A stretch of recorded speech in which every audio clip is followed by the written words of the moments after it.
18 अगस्त 1945 Taihoku हवाई अड्डा, Taiwan. दोपहर करीब 2:30 बजे एक जापानी बम वर्षक विमान रनवे से आसमान में उड़ा, लेकिन उड़ान भरने के कुछ ही पलों बाद एक भीषण विस्फोट हुआ।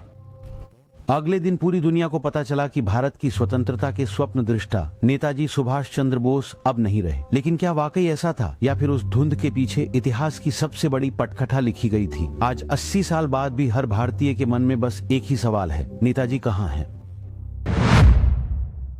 सरकारी दस्तावेजों के अनुसार विमान दुर्घटना में शरीर का 90% जल जाने के कारण अस्पताल में नेताजी की मृत्यु हो गई। लेकिन रहस्य की शुरुआत यहीं से होती है। उस दुर्घटना का कोई मृत्यु प्रमाण पत्र नहीं मिला, कोई तस्वीर नहीं ली गई थी, यहाँ तक कि उनके अवशेषों का जो डीएनए टेस्ट हुआ था उसकी रिपोर्ट भी आज तक रहस्य के घेरे में है। जब न्यायमूर्ति मनोज कुमार मुखर्जी ताइवान जांच करने गए तो उन्हें यह देखकर आश्चर्य हुआ कि 18 अगस्त 1945 को ताइहोकू हवाई अड्डे पर कोई विमान दुर्घटना हुई ही नहीं थी। तो क्या विमान दुर्घटना की बात केवल एक घड़ी हुई कहानी थी, या फिर अंग्रेजों की आंखों में धूल झोंककर सुरक्षित रूप से कहीं और जाने की कोई मास्टर प्लान थी? कई शोधकर्ताओं का दावा है कि नेताजी उस दिन रूस चले गए थे। कहा जाता है कि रूस के अभिलेखागार में आज भी ऐसे दस्तावेज मौजूद हैं जिन्हें भारत रूस संबंधों के मद्देनजर सार्वजनिक नहीं किया जाता है। वहीं एक अन्य जानकारी हमें उत्तर प्रदेश के फैजाबाद ले जाती है। वहाँ गुमनामी बाबा नाम के एक रहस्यमयी साधु रहते थे, जिनके कमरे में नेताजी के परिवार की तस्वीरें, आईएनए के नक्शे और विदेशों की कई दुर्लभ किताबें मिली थीं। क्या वह साधु वास्तव में नेताजी थे?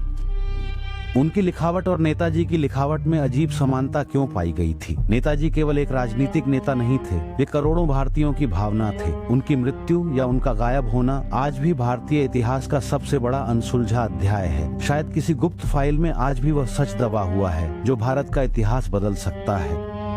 आपको क्या लगता है, क्या नेताजी सचमुच उस विमान दुर्घटना में मारे गए थे, या फिर वह किसी और पहचान के साथ जीवित थे? अगर आपको आज का यह वीडियो पसंद आया हो तो इसे लाइक और शेयर करें, ताकि सभी लोग इन अनजानी जानकारियों के बारे में जान सके। कोलकाता के ऐसे ही और रहस्यमयी इतिहास और इन्वेस्टिगेशन देखने के लिए हमारे चैनल को सब्सक्राइब करें।